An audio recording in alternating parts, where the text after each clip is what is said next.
Part 1. Carbonara, the creamy Roman pasta dish, has a surprising history that challenges what most people believe. Originally born from the desperate creativity of coal miners, its name derives from carbone, coal, reflecting the working-class roots of Italian cuisine.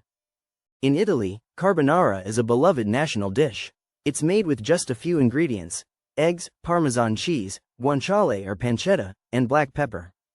The key to this simple yet rich pasta dish is in the quality of its ingredients. Italian cooks often emphasize the importance of using 00 flour, farm-fresh eggs, and high-quality guanciale for an authentic flavor. Guanciale adds a salty, meaty taste that's essential to carbonara's depth. In America, many people substitute bacon or ham for guanciale, but this substitution can alter the dish's character. A good carbonara should be cooked just until the eggs are set and still moist, with a creamy sauce that coats the pasta perfectly. Part 2. Hash browns have been an integral part of American breakfasts for decades, yet they rarely get the recognition they deserve. They add a satisfying crunch and savory flavor to classic dishes like burgers, sandwiches, and even salads. Many people view hash browns as just a side dish or a filler, but they can be so much more. Hash browns bring a depth of flavor and texture that elevates any breakfast or brunch option. They can also be used as a base for creative breakfast skillets, topped with eggs, meats, and vegetables. From classic diner breakfasts to modern twists, hash browns are the unsung hero of American breakfast. Whether you're making a simple breakfast plate or a hearty breakfast skillet, hash browns are a must-have ingredient. With their versatility and delicious flavor, it's no wonder why hash browns have become an iconic part of American cuisine. Hash browns are more than just a side dish. They're the foundation of many beloved breakfast dishes. Part 3. Cartouche cooking was a method used by ancient Egyptians to cook food in a special basket or container, often made of papyrus or wood. The word cartouche comes from the French word for envelope, which refers to the shape of these baskets. Inside the cartouche, cooks would place layers of food, such as fish or meat, and then seal it with papyrus or other materials. The heat from a fire would cook the food slowly, allowing the flavors to meld together. This unique cooking method was popular among ancient Egyptians, who valued its ability to preserve food and create delicious meals. The cartouche was often decorated with intricate designs and symbols, reflecting the high status of the cooks who used this technique. To make a cartouche, cooks would need to carefully layer the ingredients, making sure not to overlap or puncture the papyrus. By controlling the heat and the layers of food, ancient Egyptian cooks could create complex flavors and textures. The use of cartouche cooking also reflects the importance of food in ancient Egyptian culture, where meals were often served at special occasions and events. Cartouche cooking was a true culinary innovation of its time. Part 4. A traditional Scottish breakfast dish is often associated with a hearty meal of eggs, sausage, bacon, and haggis. However, there's another key component that makes this dish unique. The answer lies in the type of bread used. Black pudding is not the only unusual ingredient in a traditional Scottish breakfast.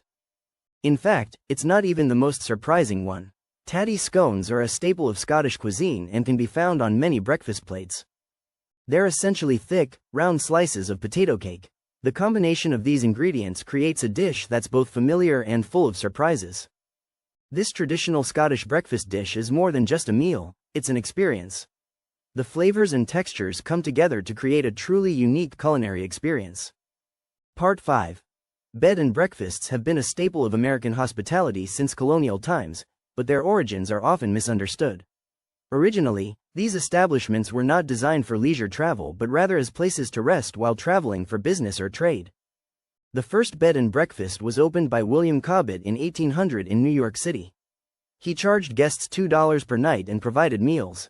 In the early 19th century, the concept of B&Bs spread throughout the Northeast, particularly in rural areas where travelers needed accommodations.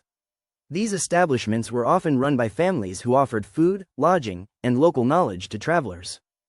The rise of the railroad in the mid-19th century further popularized bed and breakfasts, as they became a convenient option for travelers. Today, B&Bs continue to thrive, offering a unique blend of history, comfort, and community. Despite their evolution over time, the essence of bed and breakfasts remains the same, providing warm hospitality and welcoming guests into their homes. Part 6. Zucchini noodles have become a staple in many low-carb diets, but their history is rooted in traditional Italian cooking. The term, zoodles, was coined by YouTube personality Zoodles, who popularized the dish as a quick and healthy substitute for pasta. This recipe takes inspiration from the New York Times cooking website, where food writers often explore creative twists on classic dishes.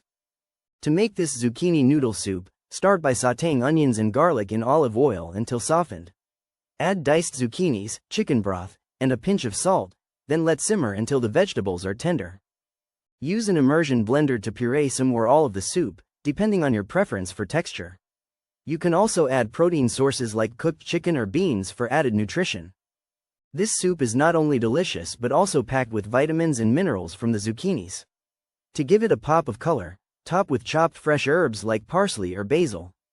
When you need a quick and easy meal that's also nutritious, try this easy zucchini noodle soup recipe. Part 7. McDonald's breakfast has a fascinating history that dates back to the 1970s, when the fast food giant began offering egg sandwiches and other morning items. At first, these breakfast offerings were met with skepticism by many Americans, who preferred traditional breakfast foods like pancakes and eggs. However, McDonald's persisted in its efforts to bring breakfast to the masses, and eventually, their early morning menu became a staple of American dining. One reason for this success was the convenience factor. McDonald's made it easy for people to grab a quick and affordable breakfast on the go. Additionally, the Golden Arches themselves have become an iconic symbol of American culture, making it difficult for many people to resist the allure of a McDonald's breakfast. Furthermore, the rise of fast food has led to a decline in traditional family meals, with many Americans opting for convenience foods like breakfast sandwiches and burritos. This shift towards fast food has also had a profound impact on our national dish story, as it reflects a changing American palate that values speed and affordability over traditional flavors and ingredients. Despite its popularity, McDonald's breakfast is not without controversy. Some critics argue that the menu items are unhealthy and contribute to obesity rates. However, for many Americans, the convenience and affordability of McDonald's breakfast make it an attractive option for busy morning routines. Overall, the success of McDonald's breakfast reflects a broader trend in American food history towards convenience, speed, and accessibility. Part 8. Cincinnati, a city in Ohio, is famous for its Big Bone Burger, a mouthwatering dish that has been a local favorite for decades. This burger originated from the iconic Skyline Chili restaurant, which was founded in 1949 by Greek immigrants. The story goes that the founder, Chris Sorensen, created the Big Bone Burger to satisfy his customers' cravings for a hearty meal after a long day of work. The burger consists of a thick beef patty topped with chili, mustard, and onions, served on a sesame seed bun. The name, Big Bone, likely refers to the large size of the burger's bone-shaped bun. Over time, the Big Bone Burger has become an integral part of Cincinnati's culinary identity. It is often served at local events and festivals, where it attracts visitors from all over the country. Despite its popularity, the Big Bone Burger remains a closely guarded secret, with only a select few knowing the exact recipe. The burger's enduring appeal lies in its unique combination of flavors and textures, which have captured the hearts of locals and tourists alike. Part 9. Repeating ingredients are a staple of many cuisines, but they can also be time-consuming to chop and measure by hand. One simple solution is a repeater tool, which makes quick work of repetitive tasks. A repeater is essentially a small tool with multiple compartments that hold different ingredients, such as herbs, spices, or even vegetables. By placing the ingredients in the correct compartment, you can easily portion out the right amount for your recipe.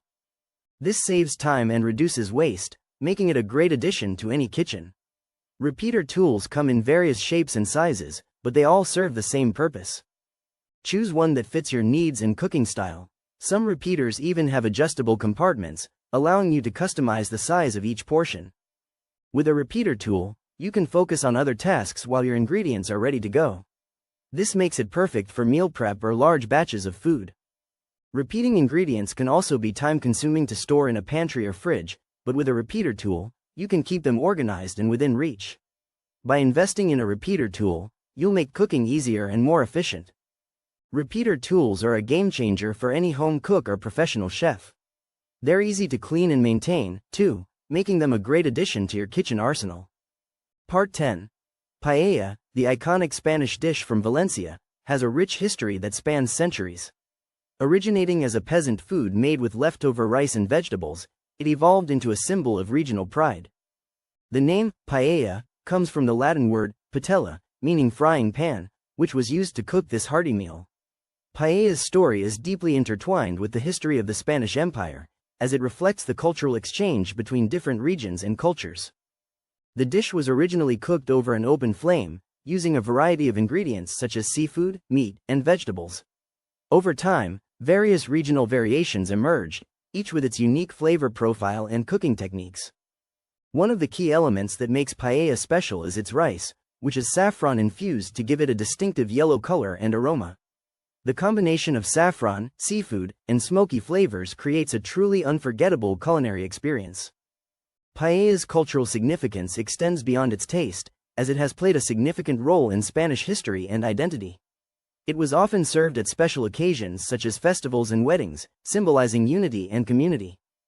Today, paella remains an essential part of Spanish cuisine, with various regional styles and interpretations. Whether you're cooking for a crowd or enjoying a quiet dinner at home, mastering the art of paella is a culinary journey worth taking. We'll also provide tips and tricks to help you create an authentic Spanish paella experience in your own kitchen.